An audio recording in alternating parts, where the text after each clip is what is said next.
I every time I speak or preach or sing or praise God, I just think about how far He brought me from. He brought me from a mighty, mighty long way. You know, I don't know what He did for you, but He did a lot for me, and He's still doing it.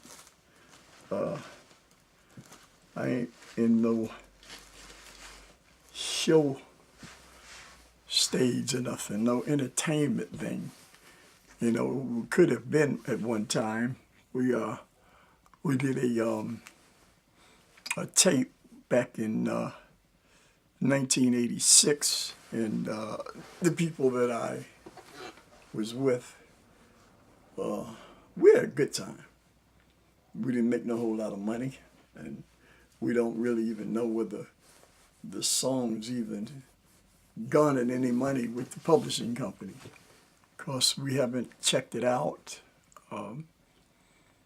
But we didn't get into it for the money. We got into it to praise God and to forewarn our people about what things were to come.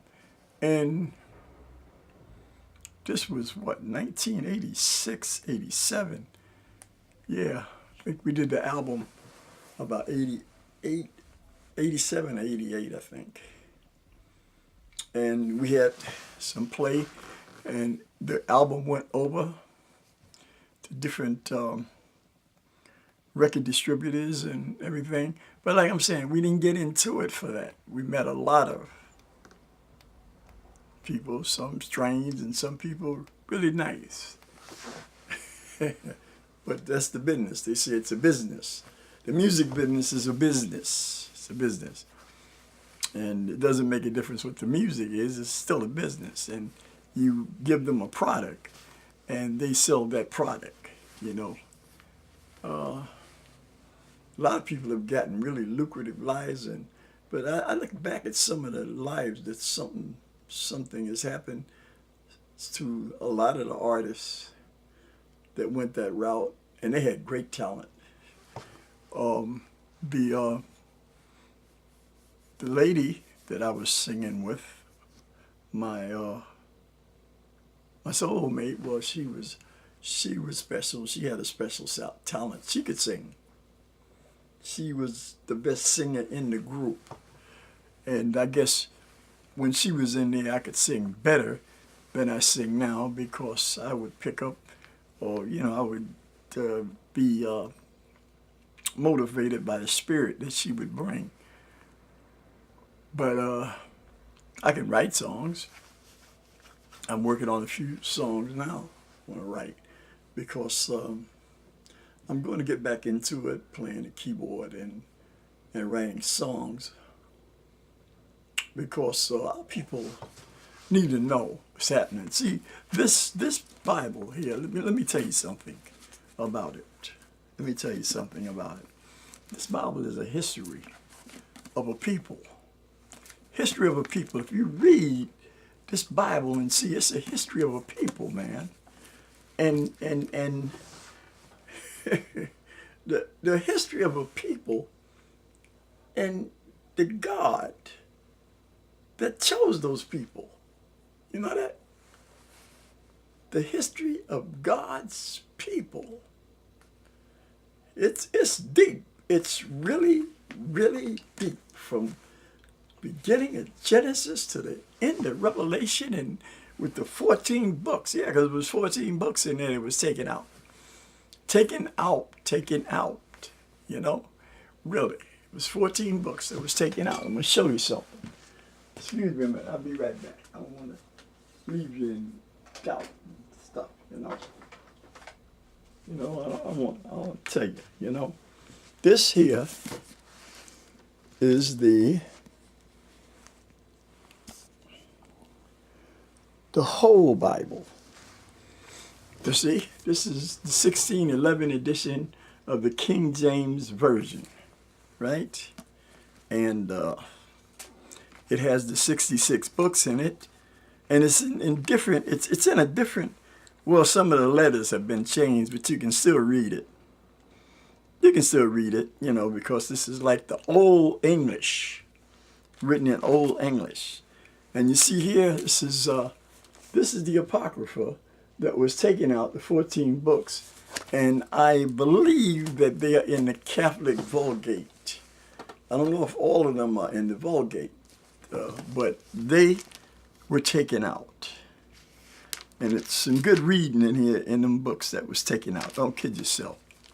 They're in between the Old and the New Testaments, and I doubt very much if many of our preachers, our so-called African-American preachers and teachers, I doubt if they even delve into this book. I doubt if they do.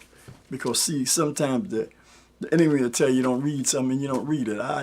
Anything he tells me don't read, I'm going to read it.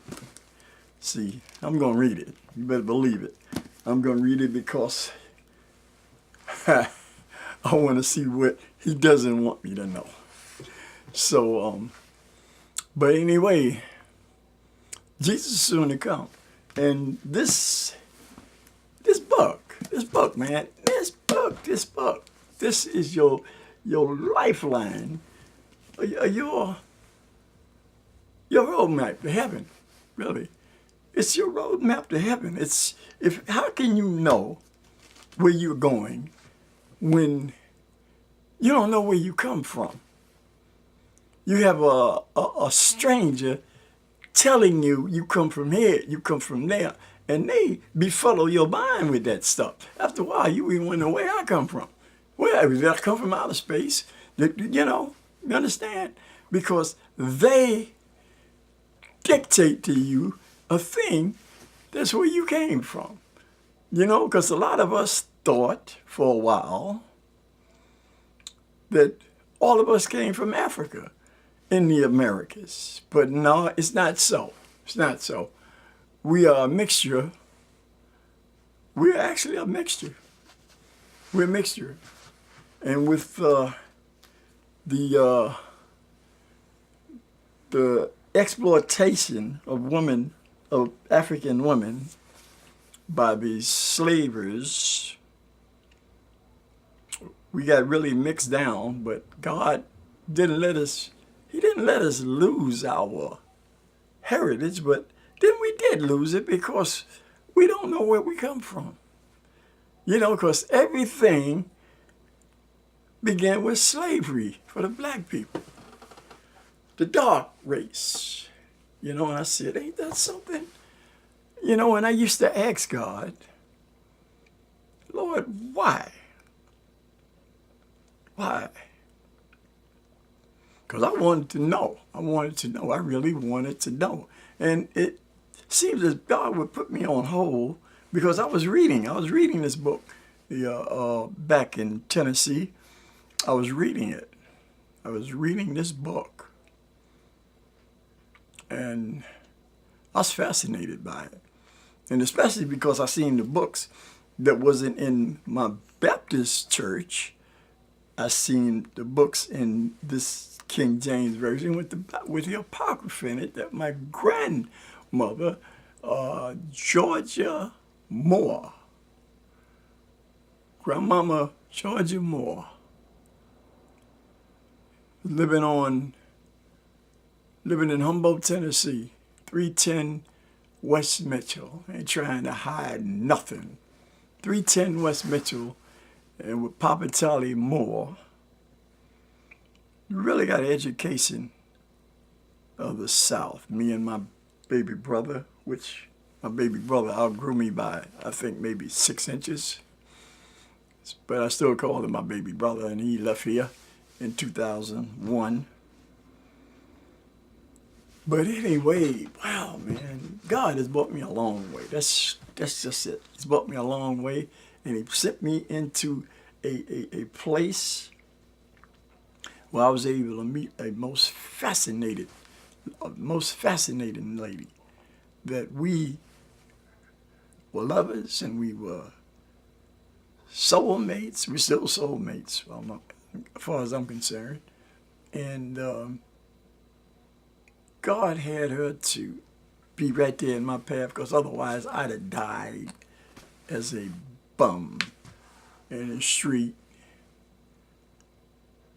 and probably been roasting in hell right now. But now he put her in my path and he gave me another chance. And I'm not going to blow that chance.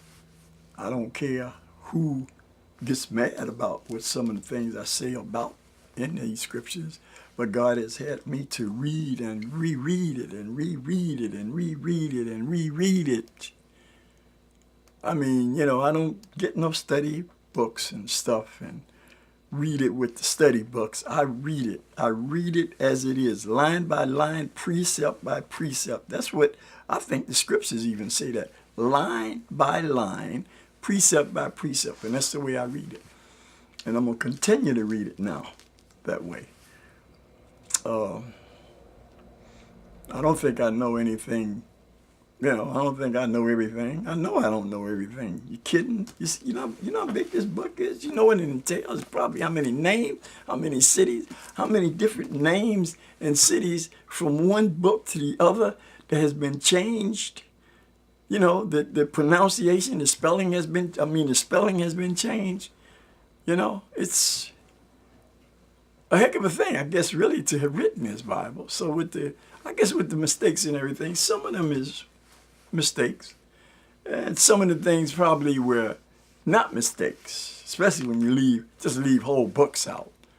Take them out. Take them out and put them under another name, you know, like the Apocrypha or the Pseudepigrapha, lost books. The apocryphal books. That's right, the apocryphal books. So that's that with that, and I'm just gonna do a little thing. I want to be doing no long things anymore. That tough.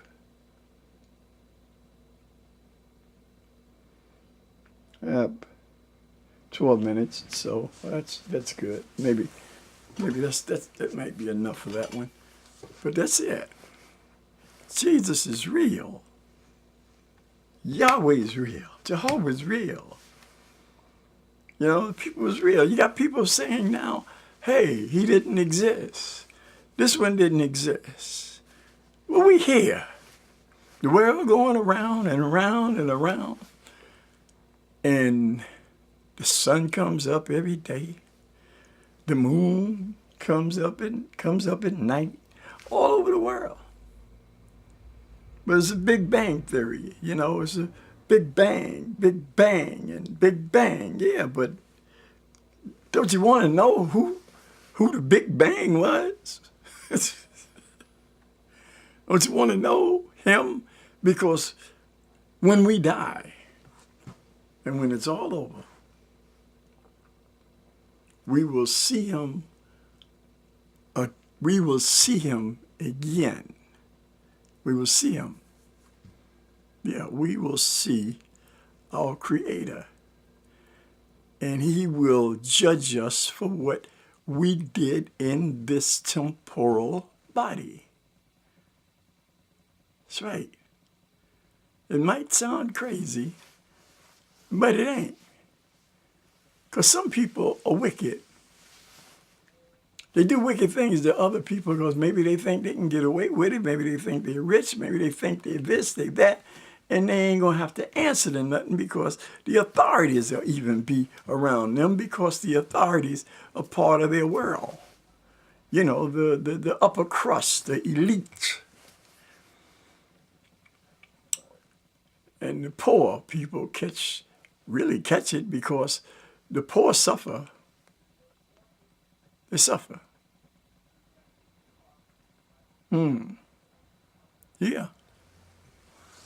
But God is real. He's coming. Jesus is coming soon. His signs are here. Look at the tear up of this country, man. Wow. Ooh. Hawaii, in Florida, and a lot of places. And it's not over. This is just the beginning of this. It's the beginning of sorrows, the beginning of birth pangs of another nation that's is coming forth after this one is gone. I like that. And who knows, we might not even remember this one because this one that's coming is so pretty. It just cleanses your mind of what happened right now. Ain't that something? Twinkling of an eye.